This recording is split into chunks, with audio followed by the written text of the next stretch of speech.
Hello, this is my recycled balls, and there's the Hunchback of Notre Dame. That's I'm not even going to explain the joke. But hello and welcome to another edition of ProtoBalls Talk. I'm ProtoMet. My recycled balls already introduced himself, and why don't you take his gag off so they can introduce? Well, fine, I will. You goddamn dildos. We are once again joined by Tank. I prefer the term ding dong. Thank you very much. Yeah, but it's not as They're funny. too expensive to buy. Ding dongs? Anyway. Aren't they like $5? Aren't they a cute? I haven't been working for a while, so I don't. Okay. That much is obvious. And since it is Mecha March over on Gamma Zilong, we decided we're going to review a mecha movie. This is one that both me and Tank thoroughly enjoy and have watched numerous times, but which my recycled balls had not seen until we watched it.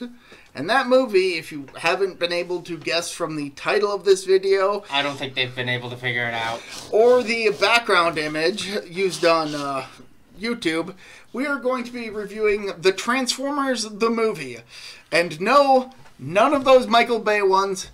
We will not talk about those ever. Let's talk about the Michael Bay movies. We're going to have to talk about them on Gamma Zillion eventually. We've run out of other stuff. But let's talk about those Michael Bay films. I think they are absolutely fantastic thrillers.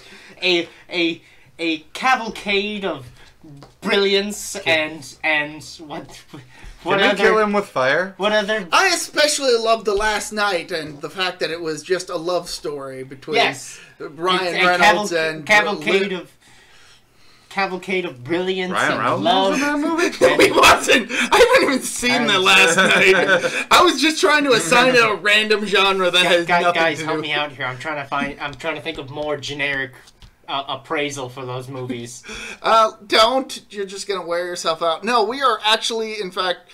10 out of 10. All of them. Every single one. We are, in fact, going to be... Who has waterboarded Did you know Michael... Speaking of Michael Bay, did you know he did the Got Milk, the most famous Got Milk commercial? He has. Really? Yeah. The Aaron Burr one. I don't recall the Aaron Burr one. I might just be misremembering. It's a kid sitting in a museum, and he's got some cookies. He's eating some cookies or some peanut butter. He's eating a peanut butter sandwich. Yeah. And the radio is like, call into this number if you can answer this, and we'll give you some fantastical prize.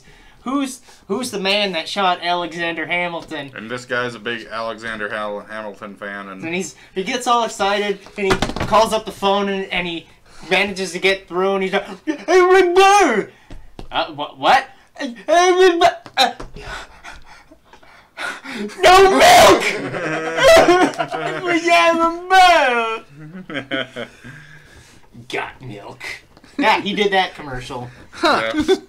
Which is there's one good thing Michael Bay has done, I guess. There was a time when Michael Bay was a decent director. And then Pearl Harbor happened. And he's never looked back since. Anyway. The actual event. Yeah, the actual event. Anyway, we're not going to be reviewing any of the Michael Bay movies. We are, in fact, going to fuck Michael Bay. I hate his guts. We are instead going to be reviewing the original 1986 movie, the animated one, the good one. Mm-hmm. The one that ties into the original cartoon series. Let's go with good. Yes, it is good. Mm-hmm. Let's go with that, yeah. I'm just going to agree with you people. So, for a little because I'm not willing to get mugged in the middle of the street. Who will mug you? You. And him. And that poster. That poster especially. Yeah. See, look, it's got a knife, so he might get shanked. He hates all of us. But for a little backstory for those of you who don't know about this movie or the backstory behind it, the Transformers was a cartoon series and comic book series, both produced by Marvel, to promote a then new line of toys called, well, Transformers, which was based on toys. Were the Transformers Japanese at all? the idea originated from using Japanese toys. So the original molds for the original couple sets of Transformers were Japanese. Okay. But the concept for the Transformers as a story was made in the U.S. and kind of re-imported back to Japan. Okay. So technically they are Japanese robots, but they were more made in America. Yeah, because the original toy, one of the main toy lines, I want to call it Diaclone, was more people piloting robots that transformed. And Okay. originally it was just robots. I think we get it. But yeah. So anyway, The kids' television show, anybody who's grown up in the 80s had to have watched it at some point. I didn't actually watch it until the 2000s. Shut your whore mouth. That's true. That's because you were born in, what, 86? Yeah, the year this same movie here. came out. Yeah. And, Yeah, Transformers would have already like died a death from its popularity by then.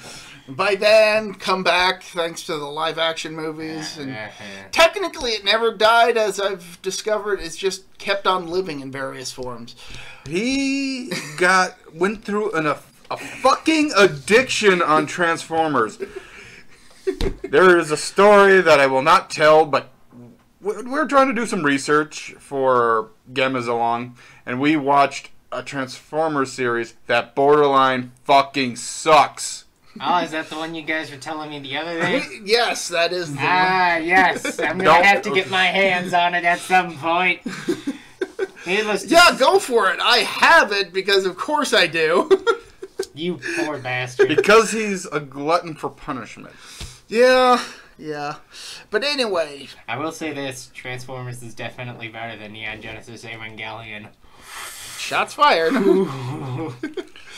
But You have your opinion, I guess. That's just me being petty. So of course the toy line came out. They made cartoons and comics to promote it, and this movie came smack dab in the middle of the hype for the cartoon, and actually acts as a bridge between the show's second and third seasons, which has a huge time skip. As we'll quickly, the first two seasons could ostensibly take place in the 80s, as far as anyone is aware, but starting from this movie and in the third season, it takes place in 2000. Or if you're living in Japan, 2010. Japan was a weird place. Japan is still a weird place. Did you know that they didn't even get this movie until quite a while after the third season had already come and gone over there? I can't wait for Ace Attorney Season 3 whenever we get that. Whenever we get that. Have you seen? I have not. I haven't seen it. God, you should. Absolutely should. I've played through quite a bit of the first game, and it did entertain me for a while, but it's not really something I am interested in getting back to. But we're talking about Transformers, so let's actually get to talking about this movie now that we're like 8.5 minutes into this review. I don't wanna. Go ahead. So shit happens. We're in space, and there's a planet of robots, and they're going about their lives in a normal human, in quotation marks, way. They're at a shopping mall. There's people. There's parent robots and kid robots, which is This is the planet Lithone, which is similar to Cybertron in that it is composed predominantly of robots. But these aren't Transformers. These aren't Transformers, though one of the Lithonians did get a Transformers toy that does transform, but... we don't speak of him. But there's a whole story behind that I'm not going to get into. They're going about their life, you know. And then a giant planet with a huge ring and horns. There's a giant sphere that appears out from space, and they're looking at it. That's a weird meteor. Wait a minute. That thing has horns. That's not an asteroid. That's not a space station either. Oh. That is not a space station. Oh, no. It is Unicron, the destroyer of worlds. Voiced by Leonard Nimoy. Nope. Orson Welles. Orson Welles. Okay, yeah. Though he doesn't speak just yet. No, instead, he consumes. He eats. Orson Welles is in this movie, guys. One of the greatest... This movie has quite a few guest stars. One of the greatest director actors of the 40s and 50s. Just casually here. They didn't really want to be in the movie. But... Well, no, but... I mean, that just blows my mind, though, because it's the guy that made Citizen Kane, the guy that made The Third Man, a guy who famously was drunk during a beer commercial. Have you seen that commercial?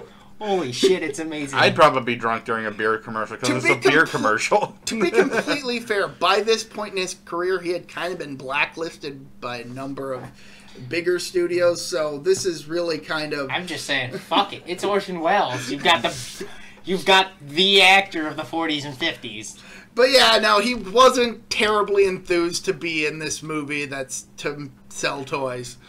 He plays a big toy that eats other toys. That I wish I could pull up the quote, but he really was very dismissive of his role in this movie simply because it was really just a paycheck. He didn't care. Yeah. Well, at that point in his career, he's entitled to it. Oh, well. Probably. So anyway, Unicron consumes Lithone and nearly everyone upon it. Some manage to escape, but that's a story for another time. And instead, we get a kick-ass rendition of the opening theme for the Transformers, performed by Lion. Definitely more metal. Oh, hell yeah. This is easily the best version of the Transformers theme ever. Yup. Ever. So then we cut to Cybertron, which, as the narrator explains, is now under the control of the Decepticons as a result of the millions-year-long war between the Autobots and the Decepticons. Okay, I have the quote up if you'd like me to read it. This is Orson Welles on Transformers, his final film performance. This was his last role ever. I suggest he did a good job. You know what I did this morning? I played the voice of a toy. Some terrible robot toys from Japan that changed from one thing to another. The Japanese have funded a full-length animated cartoon about the doings of these toys, which is all bad outer space stuff. I play a planet.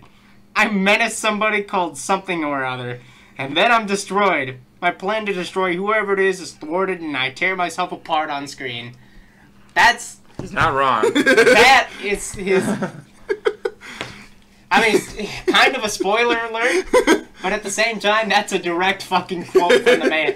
This is like Alec Guinness in regards to Star Wars. Yeah! Mm-hmm. Alec Guinness famously hated Star Wars. Because all the kids recognized him from Star Wars and not his other roles, and I can honestly say that's true for me. I can't blame him for getting annoyed. I mean, like, at least with... Like, there are some actors, like, at least with Sean Connery, he has James Bond, but he also has Indiana Jones, Hunt for Red October, and a bevy of other, like, major films, but he's mostly known for James Bond. Mm-hmm. Same with Harrison Ford, Han Solo, Indiana Jones, and a couple of other films that don't really matter.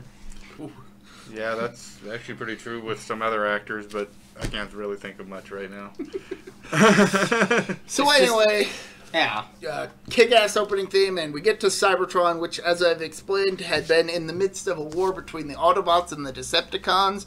The Decepticons, of course, being the bad guys, because it's pretty much right in their name. Mm-hmm. And they have actually, in the time between the end of the second season and this movie, have managed to take control of Cybertron and have basically pushed the Autobots to having to stage from the moons and Earth. So basically... It's the American Civil War, and the Decepticons are the South. Except that they're a lot more successful. Except that they're... Yeah. Okay, then we'll go like this. We'll go like this. The Decepticons are World War II Nazi Germany invading Russia. That's even more appropriate, especially given that the leader of the Decepticons, Megatron, is actually named for Megaton. Yep. I said that in a video. Yes, he did. So as you can tell from my analogies, you can tell just about how well it goes for them. Earth is still pretty safe, though. And the Autobots are working Earth. to... Who the fuck cares about Earth? The Autobots, since that's kind of their second home now, because they've It's kind of true. been kicked off planet. We should fucking kick them off this planet. Can you believe this Stop shit? talking about Michael Bay movies. Can you believe this shit? They come here, we give them, and then they bring war here. We should kick them off our planet. Technically, the Decepticons attacked first. We should kick them off our Well, planet. if you go We got nukes. Beast Wars wise, it's a little different. Theoretical question here. Okay, technically the Maximals shot first, okay? I have a theoretical question. What if humans use an EMP on the Decepticons and Autobots? That is something I have... I'm not sure if that's ever actually been done in Transformers. I don't know. That's. I mean, it might temporarily shut them down, but they've got other internal mechanisms going at work. Well, it's an electromagnetic pulse, and they're fucking robots. I'm just saying. So am I. Yeah. Anyway. Sure, they may have other functions that aren't technically electronic, but their main function is as an electronic. A living electronic. Yep. Yeah. Oh, I'm trying to remember the quote from the comic They have sentience. that explained the origin of the Transformers.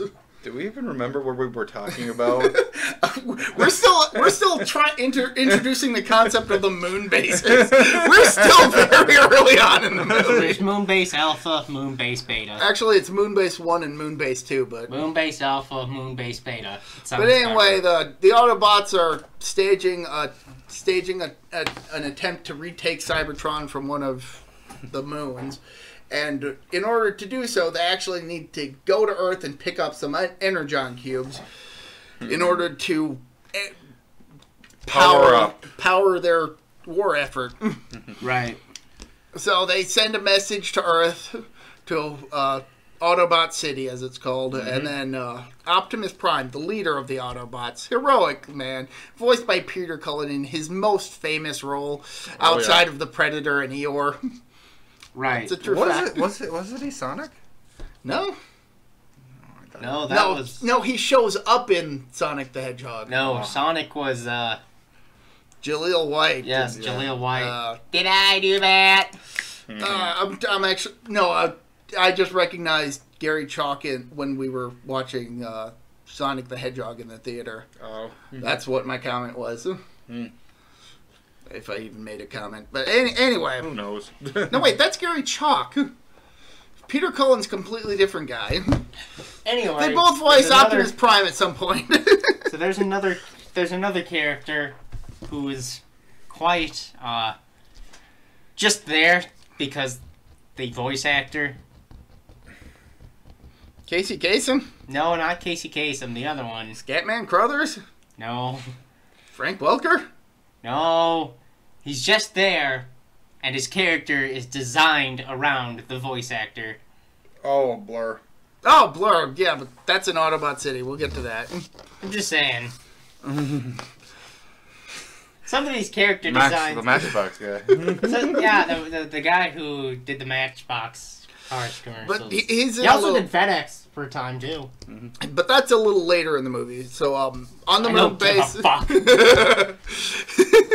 So, Optimus gives orders to Ironhide and his crew, including Prowl, Brawn, and Ratchet, to go head to Earth to pick up the Energon cubes. And during all this, a little birdie is relaying the information to the Decepticons, who decide, we're gonna hijack that ship.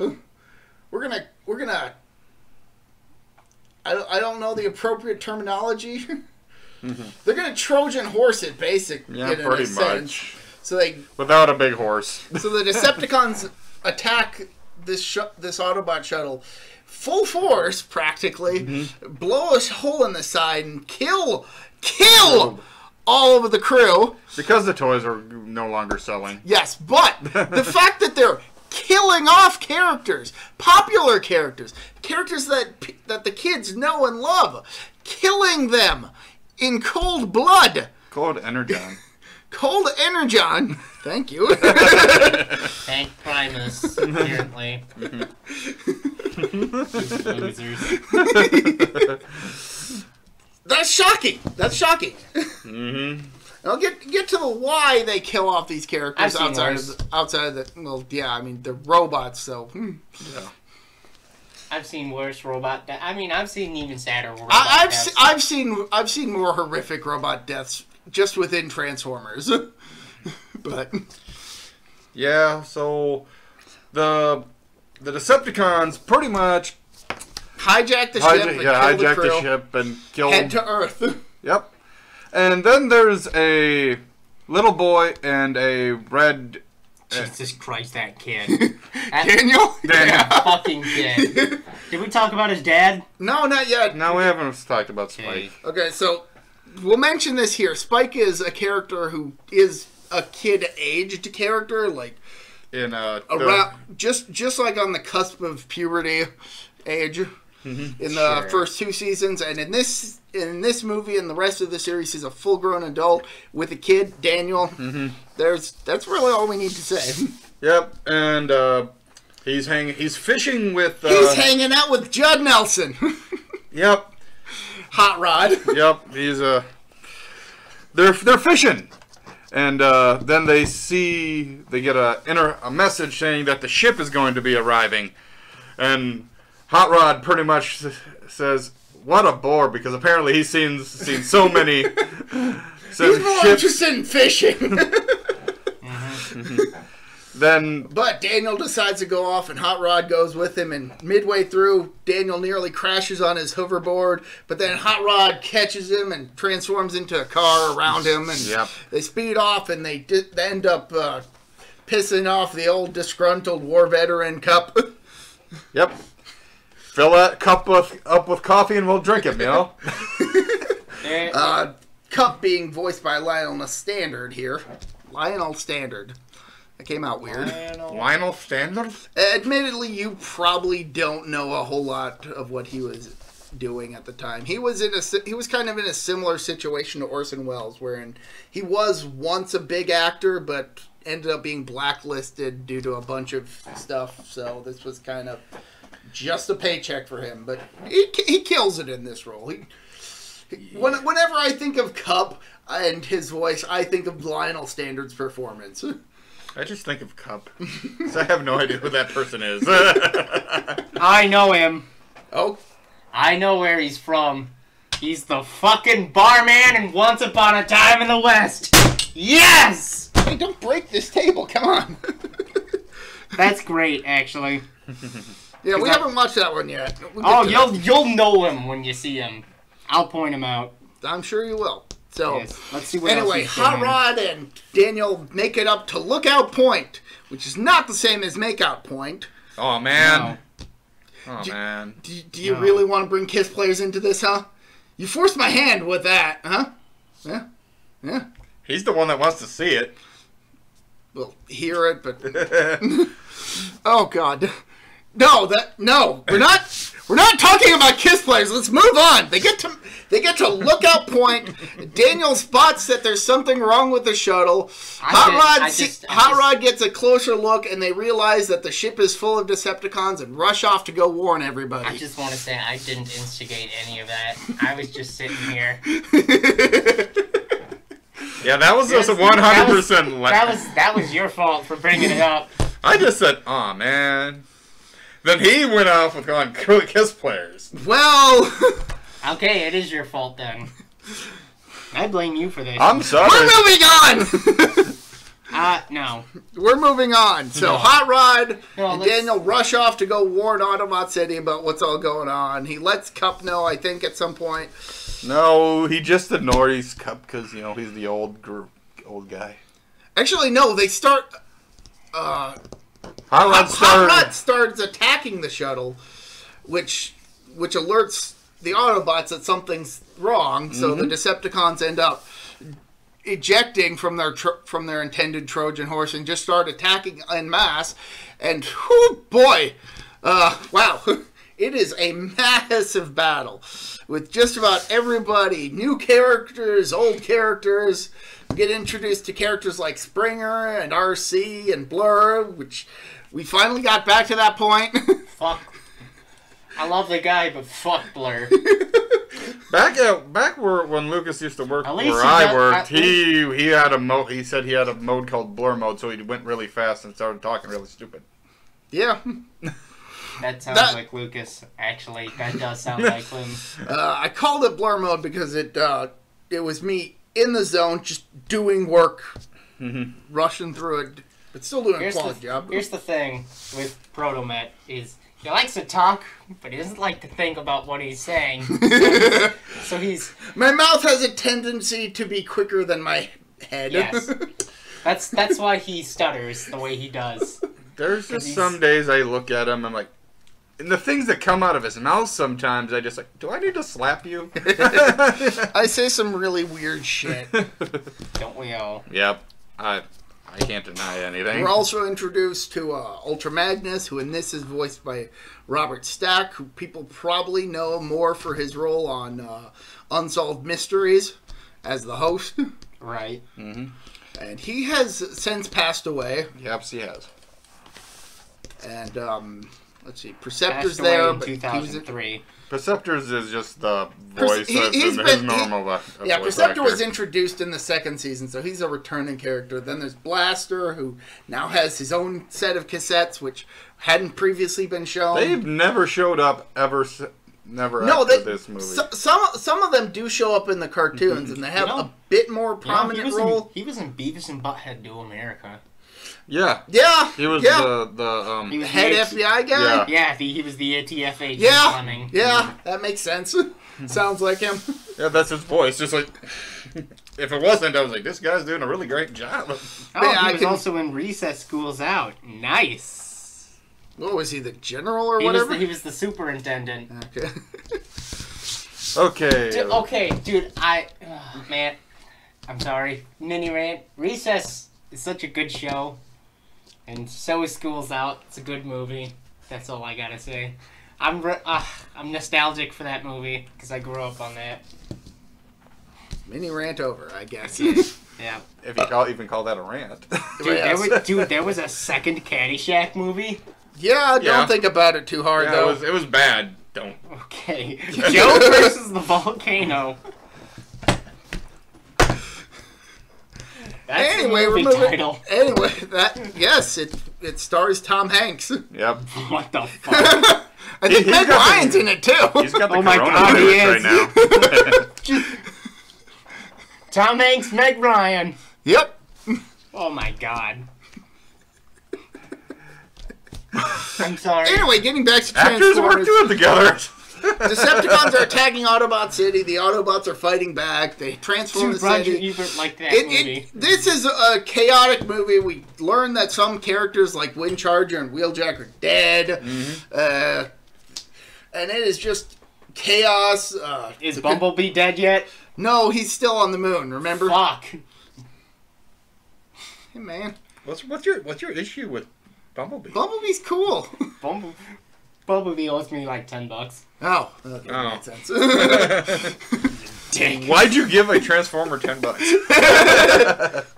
Okay, it was 10 credits, but you know. Anyway, so it's utter chaos at this point. The Constructicons transform into Devastator. Devastator starts fucking things He up. starts tearing into Autobot City to try and get past the defenses.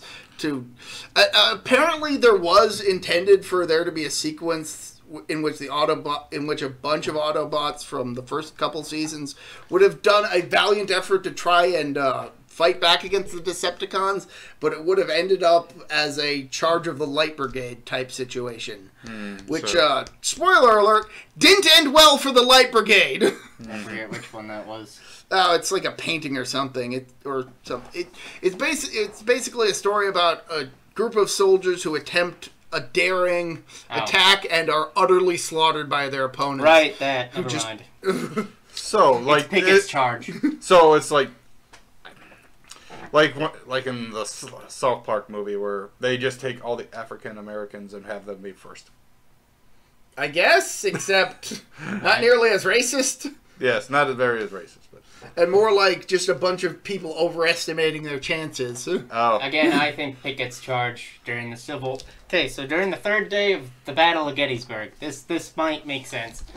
they decide, since they attack the flanks, all of their weaponry is going to be on the flanks the day before.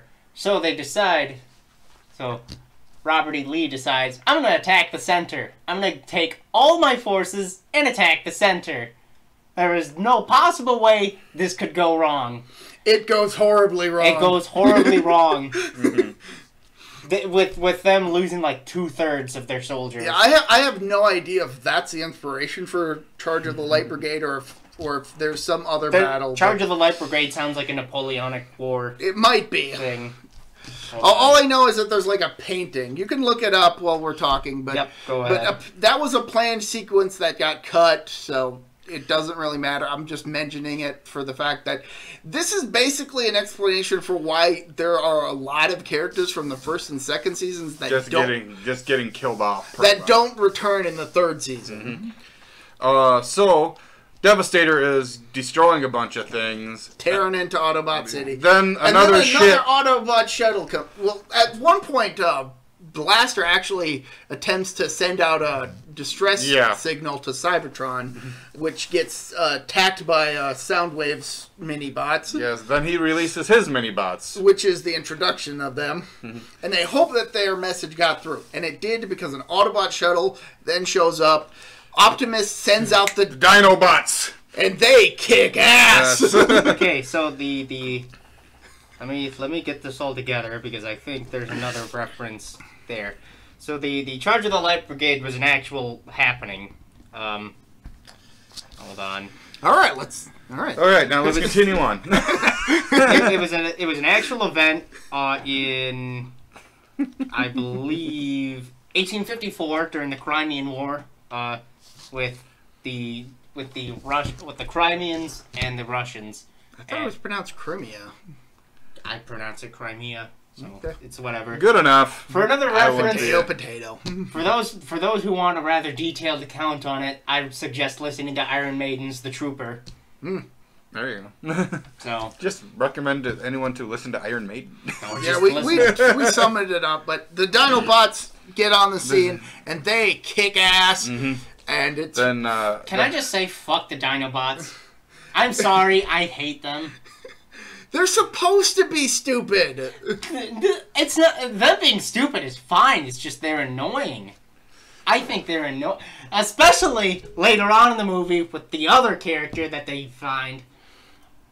Yeah, admittedly, he really doesn't help. But we'll get to that. We'll burn that bridge when we cross it. Oh, we're gonna burn bridges. He's burning bridges by hating the Dinobots. No, not by us, but just. People who I'm fine hating on the Dinobots. Yeah. We're still in like the first quarter of this movie. People keep interrupting, bringing up different fucking subjects. Lots of fighting, lots of thrashing. Let's see here. The battle has kind of reached a bit of a stalemate, so Optimus Prime decides it's time for him to enter the fray. Then the touch plays. Yeah, the touch. The feel of cotton. The fabric of our lives. Something like that. But no, Optimus enters the scene, Touch starts playing. Optimus just runs people over in his truck. Can I just say that fucking has like zero, absolutely zero. It's completely what's the word? I'm trying to think. It doesn't fit the scene. Doesn't fit the scene. I disagree. No, because Optimus Prime kicks so much ass single-handedly. Yes. He earns that song. But I always thought it was a love song. Fuck that! That's not no goddamn love song. Yeah, and I recognize it as a song about kicking ass in the face of impossible odds. Not with that voice.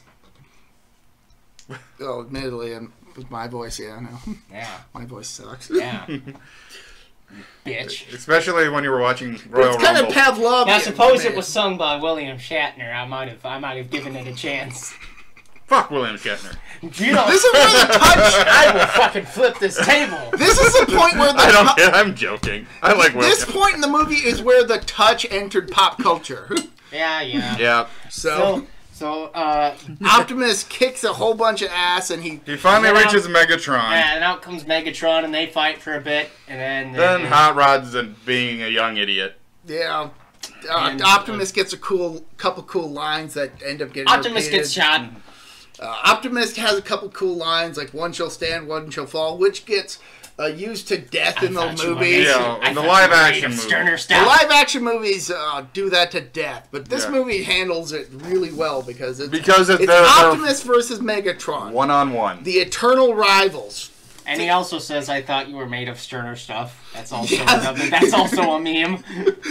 Yep. Yeah, that is a meme. That is just a straight up insult to Megatron. It's like, oh, bitch. Not just go there. Megatron gets the last laugh, though.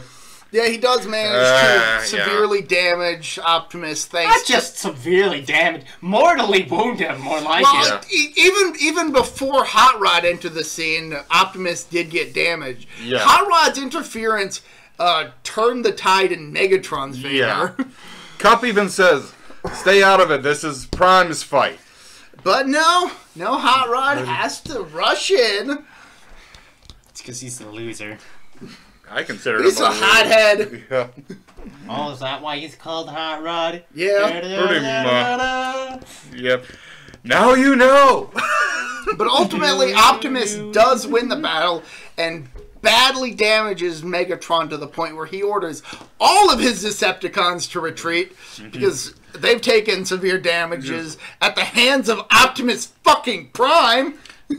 Oh, by the way... He just doing running people over. By the way, Starscream basically picks him up and he's like, "I know what to do with you." Oh, I know what I'm going to do with you. Also, my foot is completely fine from when I shot it earlier. We didn't mention that point. But there's a very funny scene earlier in the thing where... As Autobot City is transforming, Starscream's foot gets caught in one of the pieces that's closing, and he has to shoot his foot to escape, but his foot is just completely fine later on. Me and ProtoMet did a scene in one of our earlier like kaiju review series where it was Gunhead we were doing, and there's a line in there, you can't stop playing with your guns, and Lucas had his Nerf gun, and he shot himself in the foot, and he used that line. Ah, my foot! And then I had a recording thing. No, I'm not calling 911 because you're not gonna learn your damn lesson. A real shame. And he still hasn't learned his lesson. You're damn right. Ah, my foot! Case in point. All right. I apologize for the sudden noise brought on by these two idiots. You're welcome. Let's double choke slam through the table. I need this table! Then remove all your shit from the other table. I will once we're done using this table. See what I have to work with, people. So anyway, the Decepticons retreat. The battle is won, but Optimus is fatally wounded. And ProtoMet complains about me talking too fast. You both talk too fast some days. I am offended. Be offended. I am unoffendable. Anyways. So we get a scene in which everybody huddles around Optimus Prime in his dying moments, and Optimus opens up his chest and see perfectly perky boobies. Here's the MacGuffin, everybody. Yes, the alien egg. No. The gobbledygooker egg. It's called the Matrix of Leadership, which is iconic in the franchise now. I'm just gonna call it the MacGuffin. Yeah, it's really just a MacGuffin. Yeah, it is a MacGuffin. There's no getting around it. Like, there's later media that help expand upon it and better develop it. Yeah, but for the context of this movie, it's a MacGuffin. Mm. And so he hands it off to Ultra Magnus, but drops it midway. Ultra Magnus was voiced by Leonard Nimoy, right? No, he was voiced by Robert Stack. We already established Right, this. okay, right. I'm trying to figure out who was voiced by Leonard Nimoy. Anyway, Hot Rod catches the dropped Matrix and hands the top to Ultra Magnus. I know who now. I remember now. And then Optimus dies and turns gray. The reason I'm always confused is because Leonard Nimoy doesn't sound like the Leonard Nimoy in this movie. Yes, I disagree. Leonard Nimoy is slightly... It's Leonard Nimoy. You can tell that it's partly Leonard Nimoy, but he's using a He's not using his Spock voice. Yes. Yeah. He's using a bad guy voice. He's not using a shattered.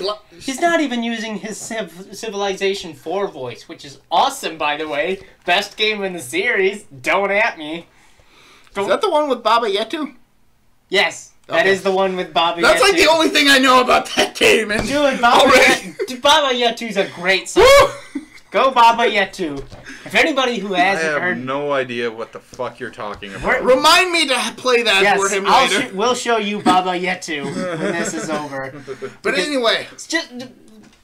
Optimus is dead. Great song. This is the first time that Optimus has died, but it certainly will not be the last. It's like the most iconic song Like in the series. I could probably do an entire video just talking about the many deaths of Optimus Prime, and I'd really just be quoting the TF Wiki article on that same topic. Yeah. Right. But this was the first one, and this one was the one that hurt a lot of kids. Yeah, and caused also the G.I. Joe movie not to kill off their main person. Hey guys, he's fine. He survived snake poison. So here's the context for what I was going to mention earlier.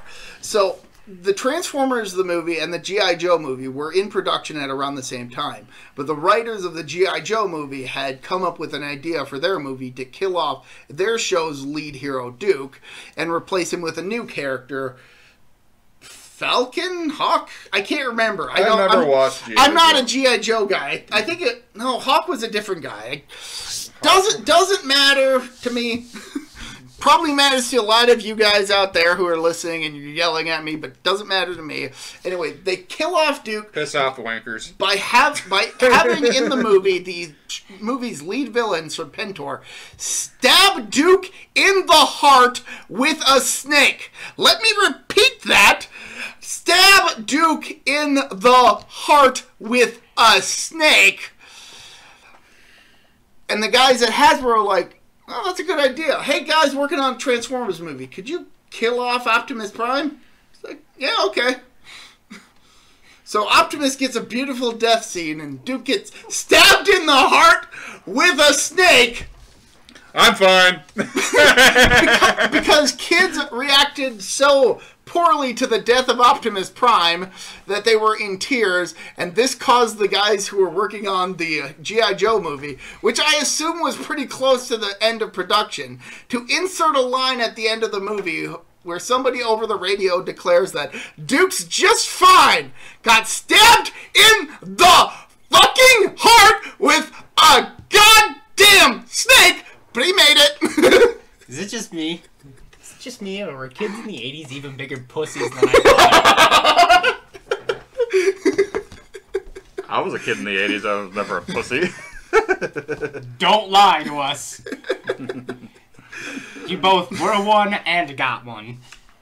So yeah, that's a story I was... No context! No context, and I'm not changing the phrase. So yeah, the entire reason why so many Autobots and Decepticons get killed off in this movie is because the G.I. Joe writers wanted to kill off one character, and Hasbro thought that was a good idea to do for the movie that ended up coming out before the G.I. Joe movie. Look, the Transformers killed off more than just one character, too. Yeah.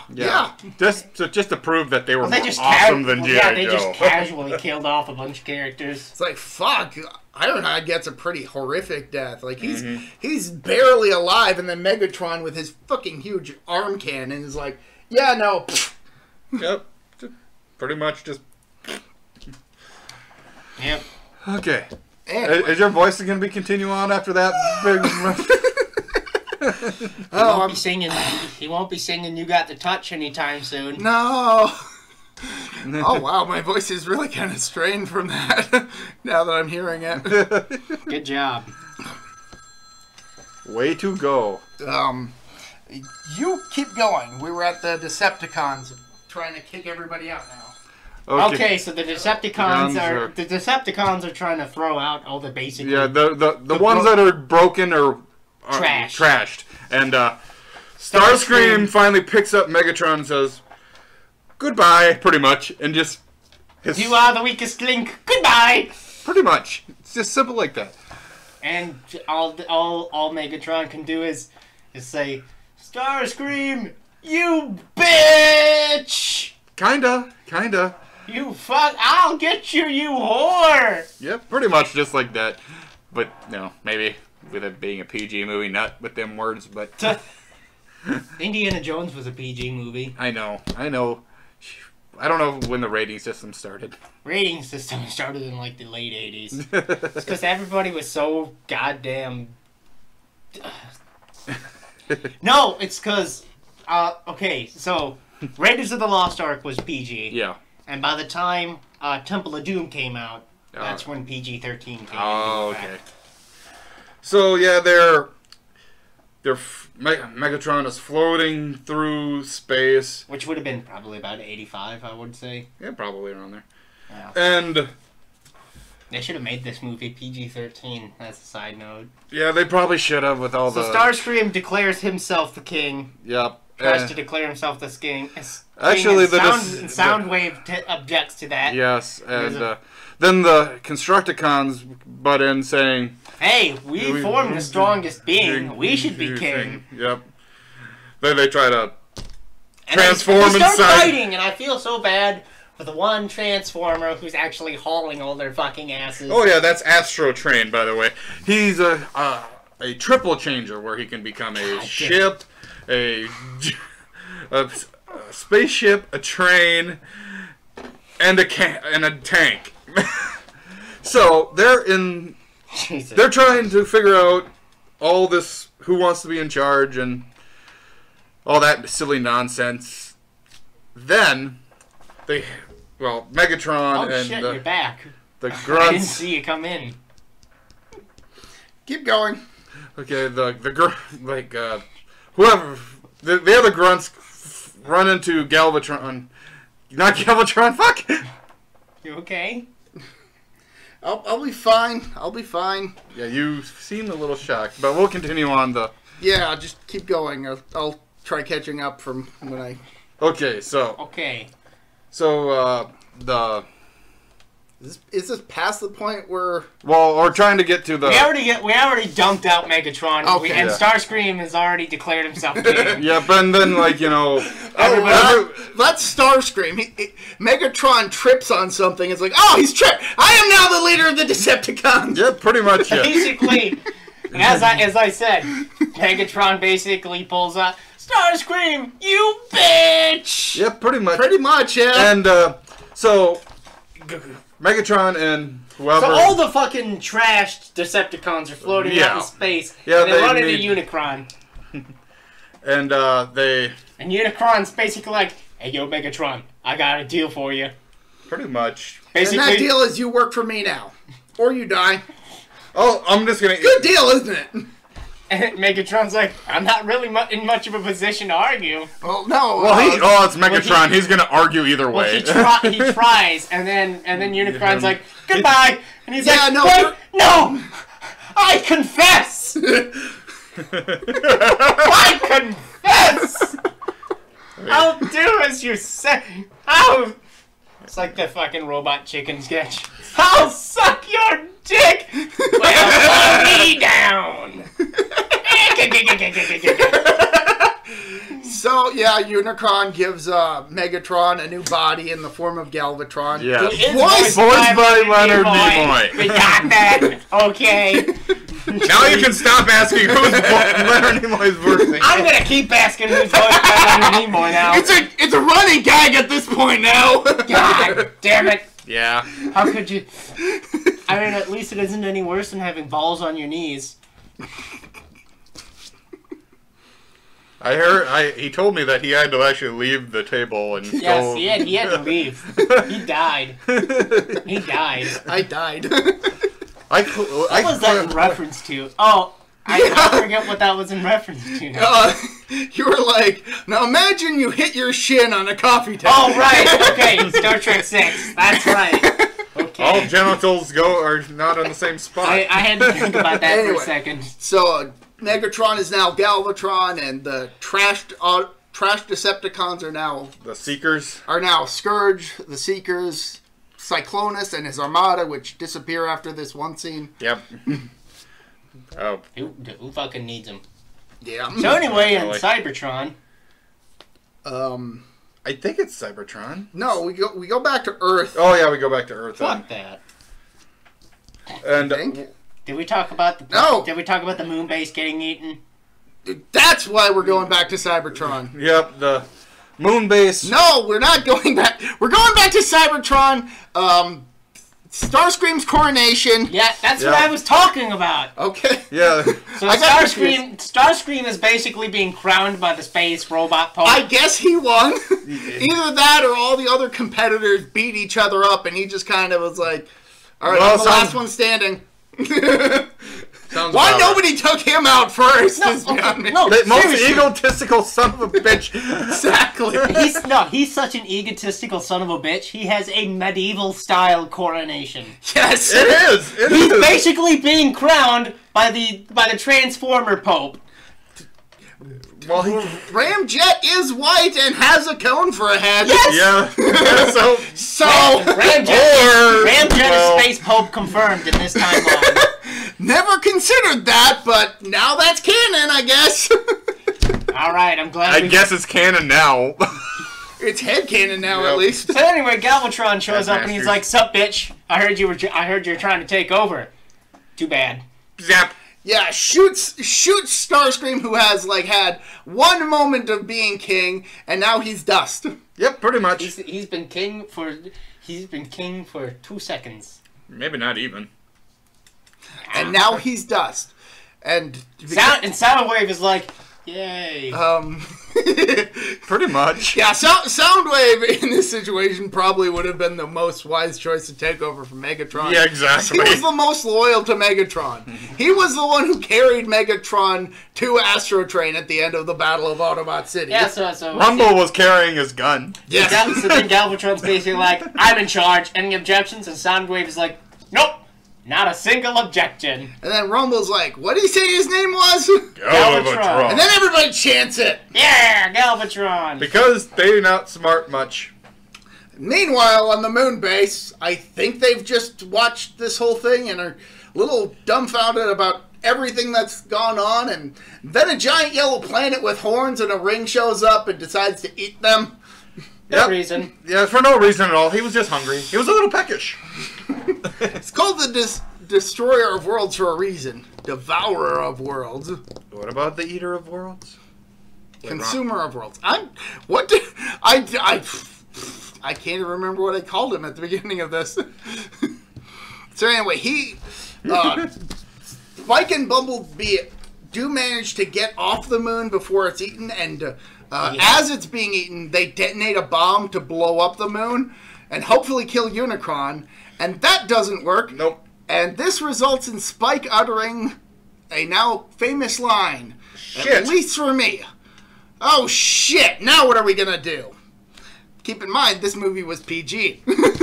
We did bring up earlier, this Yeah. movie should have been PG-13. As we pointed out, Indiana Jones by that point was also PG, so it's not really That. like Side note: PG back then meant a whole different thing Exactly. than it does now. Exactly. Like, PG back then basically encompassed PG-13 up until Raiders of the Lost Ark showed up, and they're like, "Oh no, we can't have that." And then Temple of Doom came out, and they're like, "Oh no, this is even worse. Change the rating." And then they made PG-13 specifically for Temple of Doom because I mean, dude gets a heart pulled out. That's pretty fucking PG-13 if you ask me. Yeah. that could have been borderline So R back PG then. PG back then meant what it said: parental guidance. Yeah. You needed parents to watch this with you. For the most part. Yeah. Yep. But, so yeah, it doesn't end well for Spike and Bumblebee, who also end up getting eaten. And then Galvatron's like, dude, Unicron, what the hell? What the hell? That was my moon. This is my planet. This was my moon. What the hell? Ow! Ow! Ow! Ow! Okay, I'll go get the goddamn matrix of leadership. God damn! Yep. So that, what that little silliness is, Unicron has mental control over Galvatron. Yep. And he exerted it in full force. Yep. To Back on Earth. Yeah, back on Earth now. We're Back on Earth. They're just now getting around to figuring stuff out and picking up from the pieces, and then Galvatron and his cronies show up to attack, so they have to launch off into space and in 2 shuttles, which end up having to go in 2 different directions because the Decepticons are attacking them. Mm-hmm. And the shuttle that Ultra Magnus and most of the crew are on ends up having to detonate 3/4 of it to escape from Galvatron, who's pursued them. Go on. Keep going. Meanwhile, now I'm really curious what he's looking at. The Richie Rich Scooby-Doo shit. What? Yes. There'll probably be a podcast about Lucas's addiction to Scooby-Doo lately. Yeah. Sooner than you might think. Yeah. Really? Spoiler alert. Yeah. Anyway, so one shuttle has Cup, Hot Rod, and the Dinobots, and that gets shot off in a different direction thanks to the Decepticons. Meanwhile, Ultra Magnus, Perceptor, I think Blaster, Springer, RC, and Blur are all in another shuttle, which has to detonate 3/4 of itself in order to escape with the final quarter, before Galvatron does that himself. Yeah, pretty much. So And while Hot Rod's shuttle gets blasted off in an unknown direction, Ultra Magnus doesn't have time to deal with that. He can't deal with that now.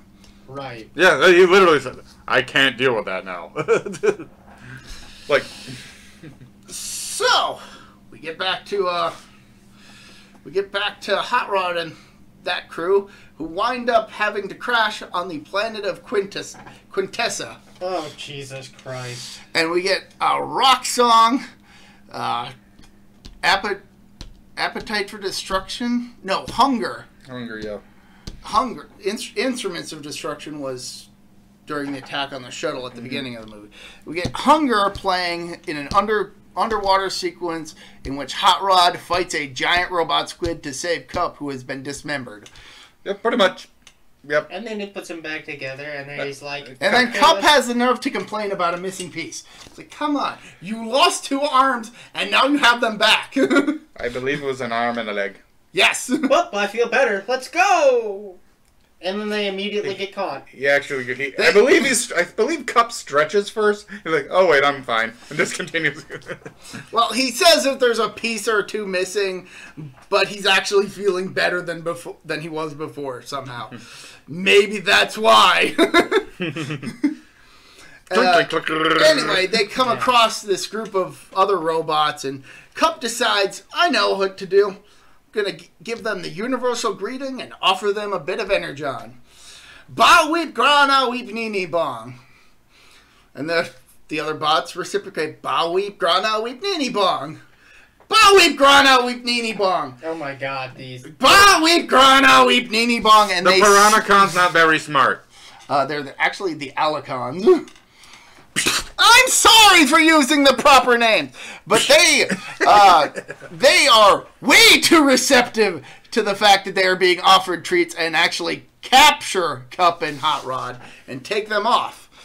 And then we see a little orange bot who has watched the entire thing, and he goes away, hopefully to never be seen again. He shows up the next scene. God damn it! Yeah. We get introduced to Wheelie. Yeah, we cut to the... Yeah, right now we're going to focus on what's happening with Hot Rod and the others. Let's just get this out of the way. Let's just get it out of the way. Wheelie rhymes, and it's very annoying. Very, very goddamn annoying. And it's not just simply that he rhymes. He rhymes with a very specific vocalization. Mine, get behind. Except a lot more metallic. Yeah. Yeah. I fucking hate G1 Cartoon Wheelie. He might flip the table. But I remember, there was one moment... Wheelie. There was no G2 Wheelie. G3. There was no G3. G4. There was no G3. G5. There was no G3.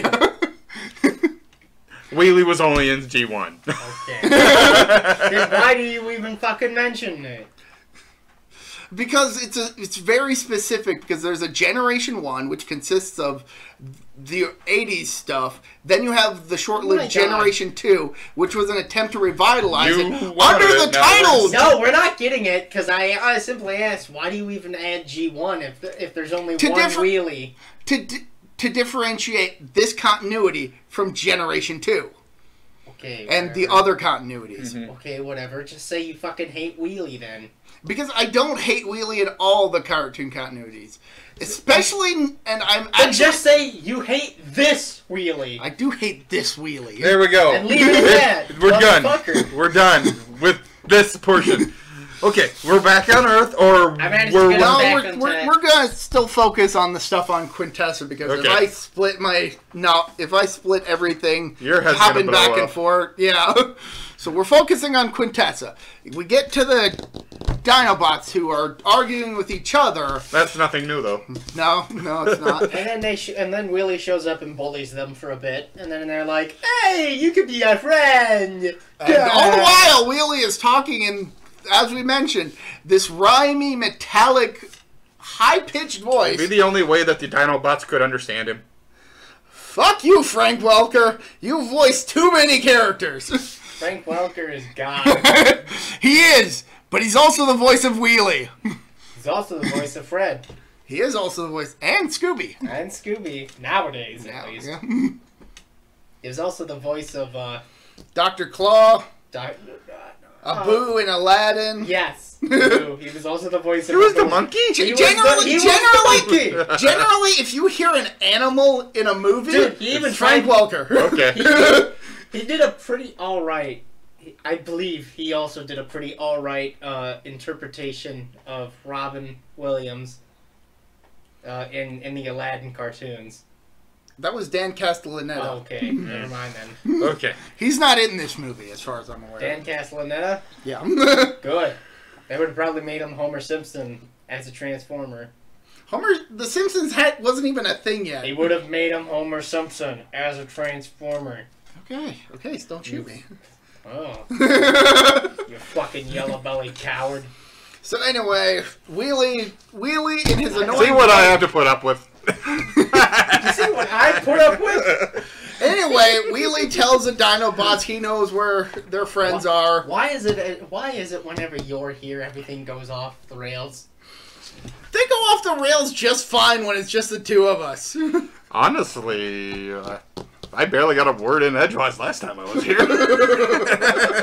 I got a decent amount, but you guys got a lot more. So anyway, back with Cup and Hot Rod, who are in a prison cell awaiting to be judged by the five-faced Quintesson judge, who declares his first defendant innocent, then drops him into a pit of Sharkticons. Because the Quintessons are fucked up. Yeah, the Quintessons are. They also drop another guy. This time, one of the survivors of Lithone, who actually tells Cup and Hot Rod about Unicron. So now they finally know what the fuck a Unicron is. As if they wouldn't know what a mythical eater of worlds is. Apparently, the Cybertronians had never heard of the thing. Isn't Unicron from Cybertron? No, not really. No, not really. Well, isn't he like a mythology on Cybertron? Yes, he's pretty much the Cybertron devil, pretty much it. Then how would they not... Do Autobots and Decepticons have a religion? Do they have a... Let me just succinctly explain this. No, God, it's complicated. Succinctly. There we go. It's complicated. That's why I said he's pretty much the Cybertronian devil. It's simple enough. It's very complicated. For the context either. Let's just go. Let's continue on. I'm trying to. I'm just saying, in the context of this movie, the Cybertronians have never heard of Cybertron, and he's not of Cybertronian origin. Let's leave it at that and just move on. So now Cup and Hot Rod finally know what a Unicron is. Are we done? No. Holy fuck! Is this movie over with? We're not even close yet. Then the Quintessons drop the Lithonian into the pit of Sharkticons. Then they have Cup and Hot Rod come out, declaring them innocent, and drop them into the pit of Sharkticons. But Hot Rod and Cup fight back.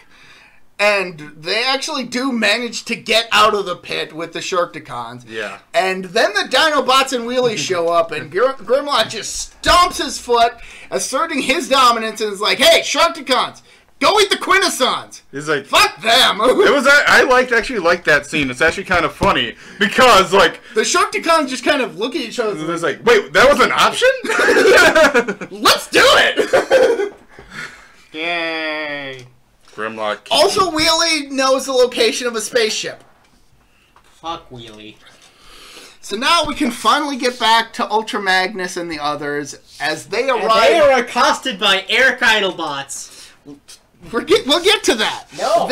They are forced to make an emergency landing on the planet of Junk, also known as Junkion. It's complicated. Let's just call it Junkyard. Okay. Yeah. And it is literally a planet of trash. Yes. Inhabited by trash bots. I wish they are accosted by Eric Idlebots. Well, there's a one voice player. But then Galvatron swoops in to try and get his hands on the Matrix because Unicron really wants the Matrix to be destroyed, and Galvatron's like, I can use this to my advantage. I'll just steal the Matrix of leadership. And they get into a fight. Ultra Magnus pulls out the Matrix, tries to open it, and it doesn't open. He can't get it open, ends up being drawn and quartered by the... He isn't the chosen one. No, he's not. No, he's not. It would have been better if he was. That's two tropes that this movie uses. The MacGuffin and the chosen one. Ironically, Ultra Magnus's toy is basically just a white version of Optimus Prime. Yeah. But with armor. Yeah. Yeah, pretty much. That actually came with the original Japanese toy. Yeah. And didn't come with Optimus Prime. We found that at work. I did. Nice. We were working at a recycling center. Ah, yes. That place. Yeah, I hated it so. Your favorite place. Not at first, though. I mean, at first, but eventually, then just... Okay, let's not talk about that. Let's back to the movie. Yeah. Eric Idlebots. Yep. So yeah, Ultra Magnus is dead. Galvatron leaves Junk with the Matrix, and now the rest of the Autobots are kind of just what just happened. Yep. Have we ever mentioned Eric Idle before on the podcast? No, we haven't. Eric Idle's from Monty Python. If you haven't seen what Monty Python is, get your fucking head out of get out from under a rock and go watch. Seriously, it's really good stuff. Like, yeah, it's 50. That's almost 60 years old. 60 years old. It's 50, 55, 57 years old. It's very old. But it's still worth it. Yep. It's still worth it. Yeah. 53, because it started in. But yeah, so we get the leader of the Junkions, Wreck-Gar, who is voiced by Eric Idle. If you've seen Kids in the Hall, you know what Monty Python is. Mm-hmm. Pretty much, yeah. Yeah, pretty much, yeah. Okay. Yeah, I gotta get around to watching that again. But anyway, they start attacking, and Weird Al Yankovic's song "Dare to Be Stupid" starts playing, and it is so fucking perfect. Wouldn't Tim and Eric's also kind of count? No, I don't think so. I think that's a bit more surreal. Mm-hmm. But it's kind of a sketch comedy show. It is a sketch comedy show. As if Monty Python wasn't surreal. Yeah, but at least Monty Python was a bit more grounded. Tim and Eric goes for hard surreal. Okay. Yeah. But if you've seen Tim and Eric, you get a flavor of you what. Get, you get a flavor. A tiny taste of what Monty Python is. Yeah. Monty Python is a lot more grounded. Oh my god, the election night. The election night skit. Oh. Sit on my face and tell me that you love me. Don't sleep in the subway. One vote. Anyway. Alright. Anyway, Wreck-Gar, voiced by Eric Idle, and his Junkions start attacking the Autobots after Galvatron and his And then they say the Universal.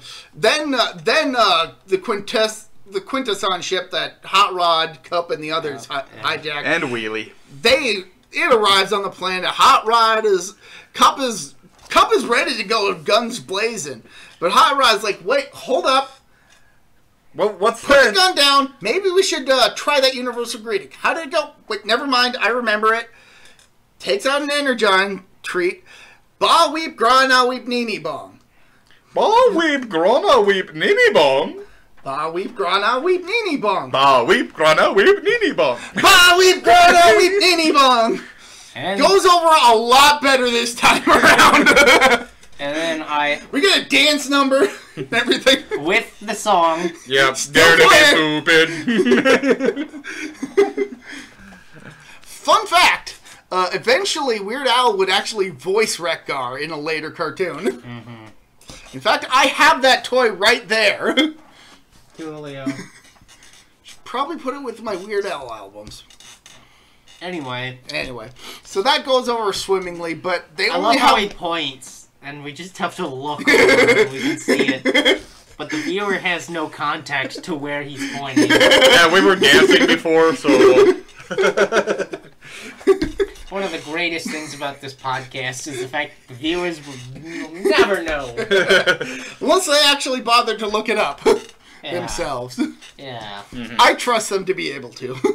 Or they just don't. Or they just don't. Because they don't care and they just want to hear it. I like to have a more positive outlook for my... They just audience. want us to talk about the movies and they hate our stupid side comments. So now everybody Probably. So now everybody on the planet of junk is on the same page with regards to Galvatron, Unicron, and the Matrix of Leadership. And how everything is fucked if they don't get the Matrix back. I guess. Sure. Unfortunately, they only have the Quintesson ship. Until Wreck-Gar's like, no, we got a ship. This whole planet is a ship. Yep, We can get you there, lickety split. I did up to this point, fail to mention Wreck-Gar and the Junkions' choice of vocabulary, which is predominantly TV slogans. Yep, they speak TV. It sounded like gibberish to me. It did sound like gibberish, but it mixed in among the gibberish is a bunch of really old TV slogans. Generally from like the 80s and around that point. Yep, so Cup actually finds out because He- next, the news at 10. I think it comes up, maybe it doesn't in the comics, but whatever. I know. Anyway, so now they've got a big ship, so they head back to Cybertron to go take out Unicron. And a lot of stuff happens. The Quintesson ship, which now has the Autobots and not the Junkions, crashes into Unicron's eye. Yep. Just shatters it. So now they're inside Unicron while he's out there fighting with the Junkions.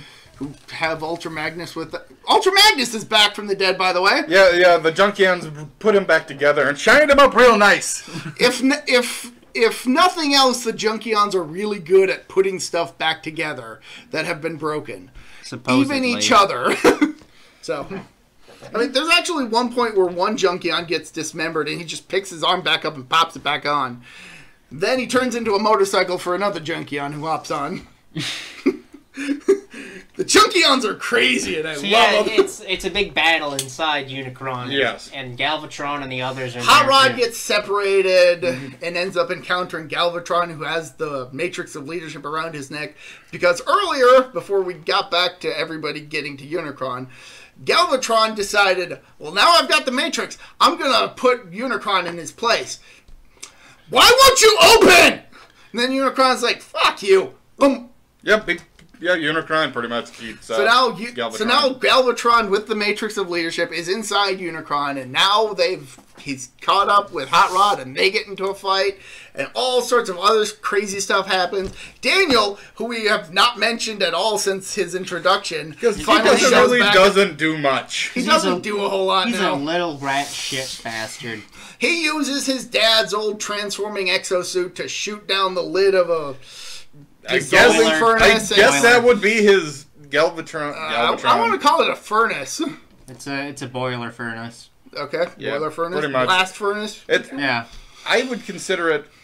I know it's a furnace, but it would be like the stomach acid of Unicron. That's a good analogy. Yeah. It's magma. Yeah. Molten, yeah. Yeah. But yeah, he shoots down the lid and saves his dad and Bumblebee and presumably Cliffjumper and Jazz, who don't ever actually talk after this and maybe don't even show up. I don't think they do either. Which is a shame, because Scatman Crothers and Casey Kasem did a pretty good job, but I can completely understand why Casey Kasem decided to leave the show. What with the whole Carbamia. He's of Syrian descent. Yeah. Yes. Yeah. And Carbamia, which is introduced at the beginning of the 3rd season, is a parody of Libya, which was a hot topic at the time. Libyan descent. I'm Yeah. sorry, not Syrian. People make mistakes. Yeah. Even ProtoMet. Syria and Libya are nowhere close. That is, Hell that is a massive mistake. I am not good with geography, so that is a massive mistake on my part. Who I was thinking of was Sami Zayn. He is of Syrian descent. Yeah, that's why he refuses to go over. That's why he refuses to go to Saudi Arabia. Because the kingdom of not to get too political, but the kingdom of Saudi Arabia does not have the finest outlook on Syria, and they would much rather have all the Syrians eliminated possible. Yeah, cold. Let's move on. Yes. But yeah, so expect me to be murdered at an embassy real soon. Anyway, Fuck you, guys. Anyway, back with Hot Rod and Galvatron, because all this other crazy shit is going on around them, but they're fighting. Is Hot Rod the chosen one? He is the chosen one. God Because damn it! Because Hot Rod, while Galvatron is strangling him and taunting about how easy it is to kill Autobots, because he's done it twice already this movie. 3 times this movie. Well, your voice correct. Maybe that big outburst you should have done with your voice. Or maybe I should have breathed at some point during all that. Continue. Anyway, he's like, yeah, no, you Autobots are so easy to kill. And this is just going to be another one. And Hot Rod reaches up and grabs hold of the Matrix, which shines and repels Galvatron, breaking the chain that was holding the Matrix to his neck. Why does Hot Rod have to be the chosen one? Because he got 2 toys. Because he turned into Rodimus Prime. That is actually what happens once he gets his hands on the Matrix. He transforms into the new Prime. Yep. And honestly, my opinion, I don't like Rodimus as a Prime. Like, when Season 3 came out, he was kind of worthless. That's my fair opinion. point. That's probably why they opinion. ended up bringing Optimus back a couple times. So they had 2 Primes and 1 Magnus. Yes. Yes. Yes. Which was unprecedented at the time. Yep. You know what? Ultra Magnus. You know what that name translates to? Please inform us, because I don't know offhand. Magnus is a French word meaning great. So Ultra Magnus is Ultra great. ultra great. Yeah, well, Optimus Prime is the best first.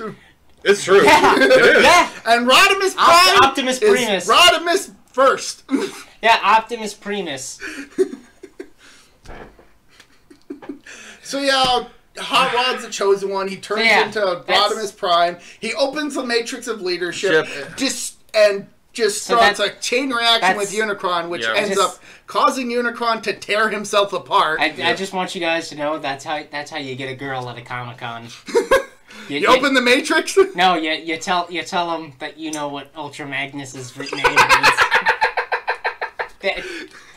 They'll jump on your dick right away. Misogyny aside, our friend John goes to cons every now and then, and he dresses up like different characters. One time he dressed up like Doom Guy. Yeah. So we found a couple stormtroopers, and he went to grab his gun, and they started pulling. They all just went. And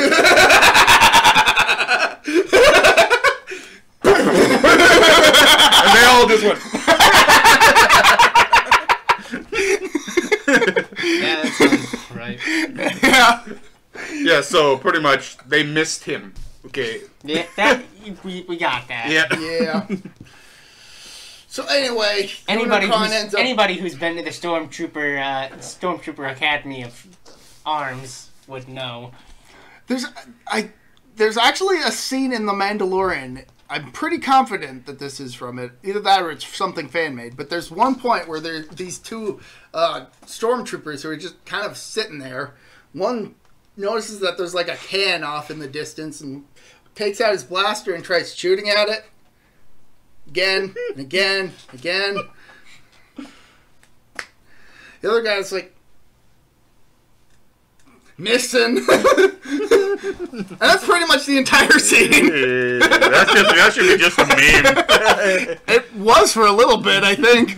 Or at least it was pretty popular. That's how I ended up seeing it, despite never seeing the show. Okay. So, Rodimus Prime is risen. Unicron is tearing himself apart. Rodimus turns into a Winnebago and helps everybody to escape. Fucking Winnebago. Yep. He turns into a goddamn RV. Kids, get the RV. We're going. The shitter's full. They crash through Unicron's other eye. Don't make me turn this thing around. Unicron's titties start bursting. He tears his own leg off and then explodes and ends up being... his head ends up being a moon. Yep. And then down on Cybertron, Rodimus Prime has declared victory over the adversities because, well, the Decepticons are kind of fucked at this point. Mm-hmm. We're taking back Cybertron for our own motherfuckers. Now, where's that space pope? He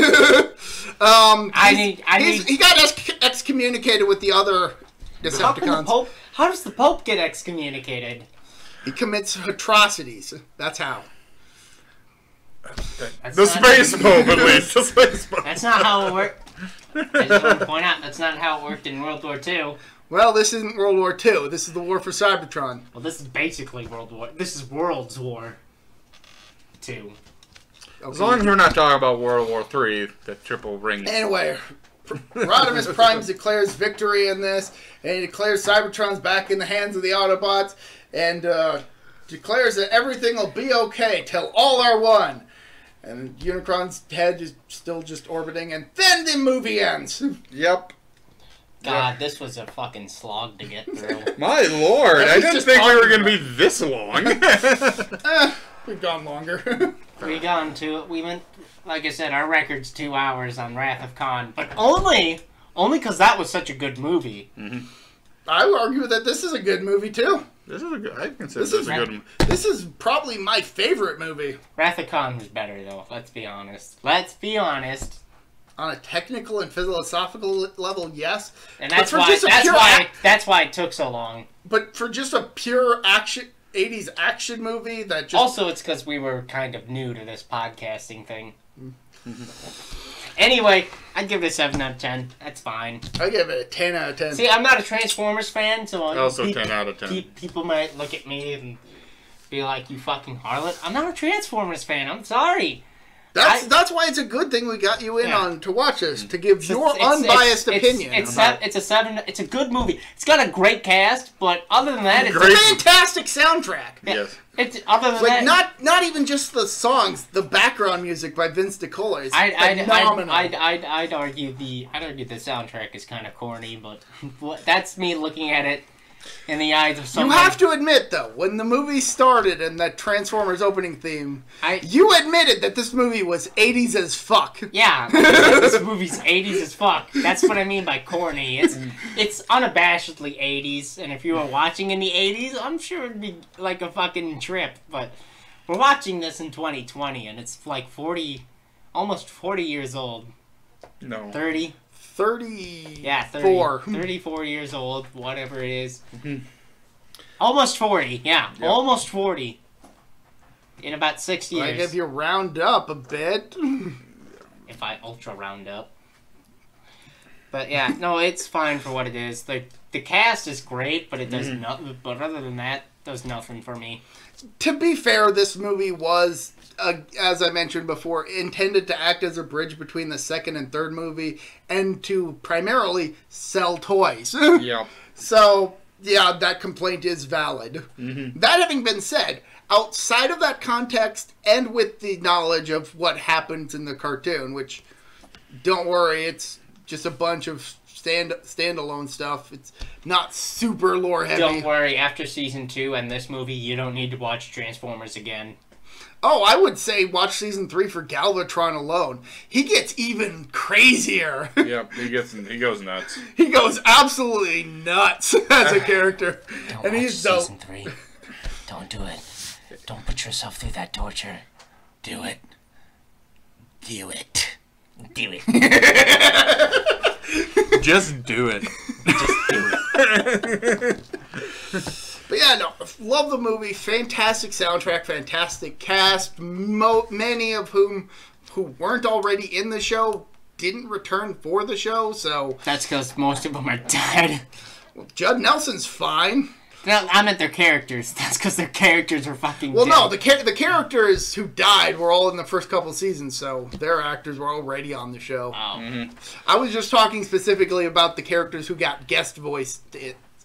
Right. Yeah. So after this movie, Leonard Nimoy stops voicing Galvatron, and it goes to Frank Welker, who his performance is what I remember when I think Galvatron's voice, not Nimoy's, to be honest.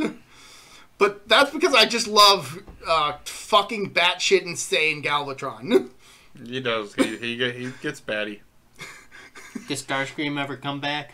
As a ghost, yes. Fucking. And then later as a Actually- time-traveling ghost. I actually don't like Starscream. I'm not. You're gonna be lynched by people. I think he's. I don't think there's much to his character. No, but he's a delight.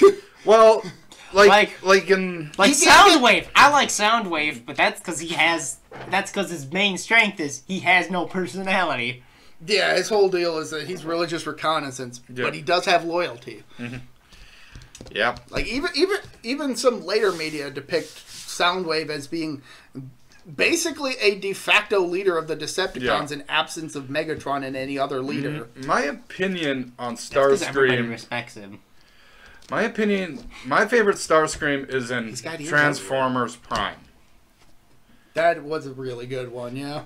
He's just kind of just as whiny as he is in season 1, but he kind of leaves Megatron a few times, but when they decide to join forces, the Autobots are fucked. So yeah, I think Starscream's portrayal in the Armada series, which is very similar, except he actually joins the Autobots for a time, and ultimately decides to go back to the Decepticons and realizes that was kind of a terrible idea. Then Unicron happens, and he's like, fuck, Megatron, we gotta deal with this. No, I gotta deal with Optimus Prime. You know what? Fuck this. Pew, pew, pew, pew, pew. I'm gonna show you how strong Unicron is. Pew, pew, pew, pew, pew. Yeah, he does. And then he comes back from the dead in Energon, because fuck Energon. I've heard you rant on Energon before, and I'd rather not have it happen here. Anyway, so, what have you been up to? Well, with this virus crap going on, I've been, I guess, just sitting at my place and making a lot of fucking tries videos. Yeah. What about you? I've been working from home, Yeah. just trying to get caught up on other things. Yeah, the virus is really kind of screwed with a lot of stuff, and I myself, I haven't been recording lately, and there's a reason for that. I haven't been well. It's not coronavirus, nothing like that. No, nothing like Just that. in general virus. Yeah. Just Stomach. Just a computer virus. yeah. Yeah. No, Just a I standard just computer virus. haven't been feeling well, and we're hoping it turns out all right. So we'll see what happens. Yeah. So, now we get to the newish segment, which we introduced a couple You're right. episodes. Recommendations time. Ace Attorney. I'm gonna start that off right away. Ace Attorney. You played the video games, watch the show. No reason not to. It's great. Even if you haven't played the games, watch the show. Also play the games. Also play the games. The games. I did get into the first game, I will admit, and I did get to the last case before the bonus case. Right. So you got Turnabout Goodbye. Yeah. Yeah, I just kind of got stuck at one point and set the game down. Didn't That go case back. is hard. It is hard if you don't know what you're doing. Okay, so So I wasn't stupid and overlooking something. It was... So, okay. Now I feel better. What part did you get stuck on? With some cross-examination with the photographer. Oh, okay. Yeah. Is that the point where people get stuck? That's the point where people who don't use their deductive reasoning sort of get lost. Okay, so... Yeah. Okay. Yeah, no, there's a very specific thing that you're looking for, but... Yeah. That's how most of the Ace Attorney games are, though. Rise, I still haven't beaten Rise from the Ashes because for context, the Ace Attorney series is a series of visual novel games for the Game Boy Advance and later DS, 3DS, and what have you. And now on PC, wherein you play a defense attorney by the name of Phoenix Wright. In the first 3 games. In the first 3 games. And the 5th game. And the 6th game. He's generally the go-to protagonist for the game. He's the main character. And your goal is to go to crime scenes, find clues, use those clues and information and testimonies to find contradictions and lies, and figure out and basically save your defendant from getting the axe for a murder. Basically. that they didn't commit, unless they did. Also, they all took place like 3 years ago. Also, they're crazy as hell. Oh, They've man. got some really fantastic and crazy characters. Oh my god. Phoenix Wright's great. Maya's great. Mia's great. The side characters are fantastic, even if they only show up for one case. Fucking butts. Hairy butts. Larry butts. Larry butts. Yeah, I know. I can attest. I haven't seen the anime, but if something smells, it's usually the butts. It's got some great humor, some great music, and the anime series. I've heard good things. Haven't seen it myself because by the time it came out, I'd kind of gone past that part. I finished the first season today. I've been watching it while I've been laid up. And yes, I have been actually laid up, not bedridden. I've been very unwell with shit. What about you? Nothing? Not really. I didn't think of anything for this portion. What about you? I'm going to recommend the Netflix Castlevania series. Okay. We got you. Okay, so funny story. A few weeks ago, because the 3rd season just recently came out. Vampire Jekyll had messaged us, and he's like, "Hey, who's all in to watch the 3rd season of Castlevania?" And Lucas had never seen Castlevania up to that point. For the record, I love the games. In fact, I actually did a review of Symphony of the Night, which go watch that. It needs views. But I had the first season of the Netflix show, but had not watched it for various reasons. So in preparation, I set aside a huge chunk of time, like 6 hours or so, to get through the first and second seasons, which I had by that point picked up on Blu-ray, and just watched the hell out of them. And then the next day, I watched season 3 with My Recycled Balls and Vampire Jekyll and Black Angel, was it? Yeah. That took forever. Oh my god. It's a great series. It's action-packed. It's full of a number of nice little fan-servicey nods to the games. It has a great story. When did we watch that? A couple weeks ago. That was like 2 weeks. That was like last week, wasn't it? No, it was like 2 weeks ago. Maybe 3. I'm trying to think of what day we watched that. Because before I got sick, I was working literally all the time, which is another reason I haven't been streaming much. But yeah, no, it's got great action. It's gory. It's got really good humor. It's very dark. Very dark, like... It's got black humor. It's got a lot of black humor. A lot of gallows humor, yeah. And great characterizations for pretty much all the major characters. Especially in the second season. I really want to... The interactions between Trevor, Sypha, and Alucard is just gold. And the stuff that's going on... I'm still mad that they didn't... I know. I'm still mad they didn't include Grant Dynasty. Because Grant's my favorite character in the third game. Because Guy is fucking broken as all hell in that game. And that's why they had to nerf him. No, I don't know. That's why they nerfed him and took him out. Ha! But to be fair, the games really didn't give the characters any characterization other than this character can do this. So for reference, Grant Dynasty can climb walls and ceilings. And he throws knives. And in the American version, he has a dagger for stabbing. But in the Japanese version, the real version, the one that everybody should use, because why the fuck wouldn't you? It's the better version. He don't live in Japan. And he has a throwing dagger. He throws it, and it's amazing, and I love it. For context, the Netflix series is based primarily on Castlevania 3: Dracula's Curse, which is the one I'm talking about. Yes. Though, admittedly, the third season is kind of a post game. I will admit it's both a post and pre-game. Yeah, it does seem like it's setting up stuff for a potential fourth season. Hopefully, it gets it because it's really good. Oh, just that ending. Fantastic. Great characters, great world building, nice nods for Castlevania fans. I was legitimately surprised that they decided to add Hector and Isaac from Curse of Darkness in there. That was a surprise for me. That's actually not much of a spoiler, by the way. They're in the first season, too. Are they? I'm pretty sure they are. They're mentioned, I think, in the first season. Well, or in the second season. Like, they're introduced early. They're in the second season. But yeah. To be fair, the first season is 4 episodes, so... Yeah, the first season's sort of a prologue. Yeah, it's a prologue to the events of the second season. And there are some inconsistencies, but admittedly, I like how those inconsistencies are handled. Like, for example, in the first season, the night creatures are practically just treated as though they were hellspawn demons.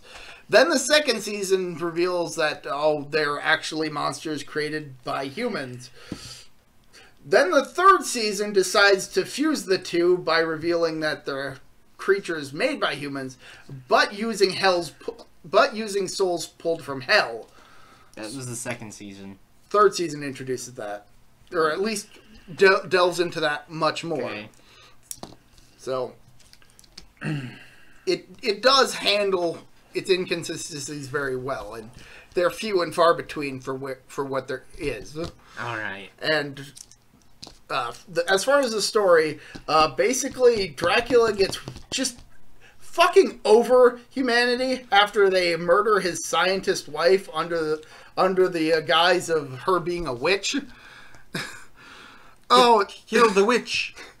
The first two seasons, the first season in particular, really does not paint the church all that well. Like, what happens is they bring Lisa in under charges of witchcraft and burn her at the stake. Then Dracula, having learned about this, makes his presence known to everyone and tells them they have 1 year to get the fuck out of the country or they will be slaughtered. And 1 year later, they decide to celebrate the fact that they're not dead yet.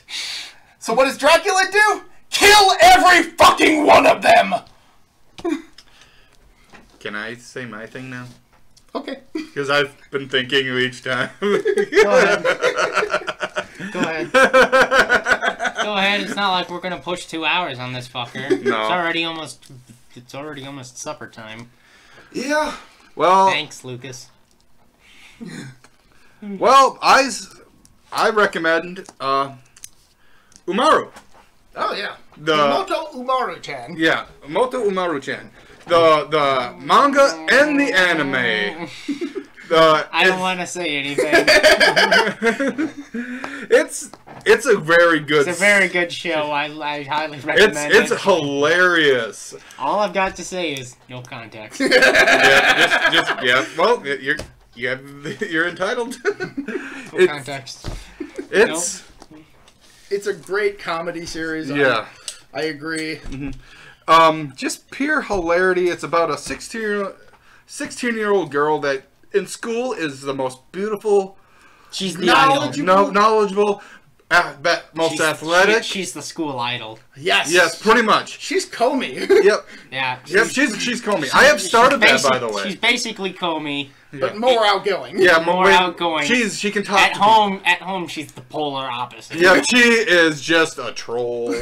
Lazy slob. She literally morphs into a gremlin. Yeah, just like She's a tiny little girl. Yep. Who just demands that her brother make her steak or give her soda or go and buy chips or something. Or just not pester her. Yep. And he's beleaguered. So he knows the duality of her character. Yes. And what's awesome about the series is how she has to kind of juggle this home persona, this outside persona, and still interact with other people without revealing that the two are the same person. I'm still curious if those are gonna meet eventually. Who knows? I'm not finished watching and reading the manga series or the anime series, but I'm curious because I just went blank. I can honestly say that I personally find Umaru incredibly relatable because I'm pretty much exactly like that. You are a homebody. That's pretty much what it's. Yeah, I am quite a different person at home than I am outside. Everybody's sort of a different person at home, though. Yeah. For the most part. And as a result, Umaru is my spirit animal. Sure. Okay. So, yeah. So. There you have it. That's the Transformers, the movie, and other stuff. Wow, yeah. that was. I'm kind of surprised it took us this long. It's not even. There's long. I know you guys. I've listened to you two talk way longer than this, but I wasn't. That would be way done before. This one was actually. We would have gotten it through a lot faster if I didn't end up ranting a bit. Yeah, especially early on. No, I'm not kidding. We probably could have gotten out about 15, 30 minutes earlier if I just didn't fucking cut in all the time. That's the beauty of this. It's all natural, all spontaneous, all organic. Mm-hmm. Right. No growth hormones. You son of a bitch! I love my hormones. Horse hormone. That's what they're calling it these days. So I think it's probably fucking assholes. I think it's probably time to bring this episode of the ProtoBalls Talk podcast. Fourth hormones. No, that's on the internet now. Horse hormone. I'm ProtoMet. That's the next meme, guys. This is my second balls, and I'm gonna go cry in the corner. I'm Tank, and I'm. Get that gag back on you. We need you for another time. Bye. At least it didn't chloroform me yet. Dude, that's the next plan.